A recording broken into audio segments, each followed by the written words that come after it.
سلطان نور الدین زنگی اپنے خاندان کا دوسرا حکمران تھا۔ اس کے زمانے میں دو یہودیوں نے رسول اکرم صلی اللہ علیہ وسلم کے روضہ مبارک کو نقصان پہنچانے کی ناپاک جسارت کی تھی، نعوذ باللہ، جنہیں سلطان نور الدین زنگی نے موت کے گھاٹ اتار دیا تھا۔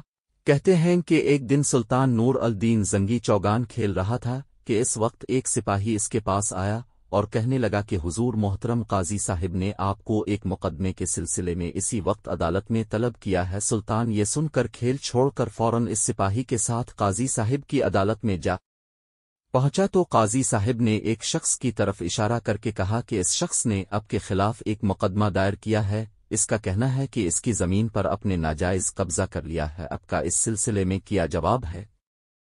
سلطان نے نہایت ادب و احترام سے کہا کہ اس شخص کا دعویٰ درست نہیں ہے، وہ زمین میری اپنی ہے اور میرے پاس اس کے ثبوت بھی ہیں۔ قاضی صاحب نے کہا کہ اب وہ تحریری ثبوت اگلی تاریخ کو پیش کر دے۔ سلطان نور الدین زنگی نے مقررہ تاریخ کو کچھ کاغذات عدالت میں پیش کر دیے۔ ان کاغذات کی بنیاد پر فیصلہ ہوا کہ زمین سلطان کی ملکیت ہے۔ سلطان نے فیصلہ سنا اور قاضی صاحب کے سامنے ہی کہا کہ اب زمین اپنی طرف سے اس شخص کو دیتا ہوں جس نے مجھ پر مقدمہ دائر کیا ہے۔ کسی نے کہا کہ حضور محترم، جب اپنے یہ زمین اس شخص کو دینی تھی تو مقدمہ لڑنے کی کیا ضرورت تھی؟ وہ پہلے ہی اس شخص کو دے دی ہوتی۔ سلطان نے جواب دیا کہ اگر میں عدالت کے فیصلے سے پہلے ہی زمین اس شخص کو دے دیتا تو لوگ کہتے کہ میں نے واقعی اس زمین پر ناجائز قبضہ کر رکھا تھا اور عدالت کے ڈر سے میں نے قبضہ چھوڑ دیا ہے۔ اب جبکہ عدالت نے میرے حق میں فیصلہ سنا دیا ہے اور سب لوگوں کو معلوم ہو گیا ہے کہ یہ زمین میری ہے، تو میں نے اپنی طرف سے زمین اس شخص کو دے دی تاکہ اس کے اوپر کوئی بارا اثر نہ پڑے۔ قاضی صاحب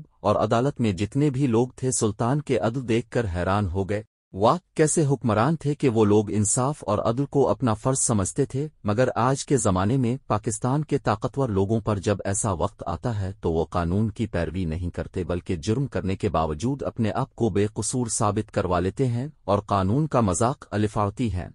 کاش ایسے حکمران ہمارے ملک میں آ جائیں جو سلطان نور الدین زنگی کی طرح، جو عدل و انصاف کو مقدم سمجھی۔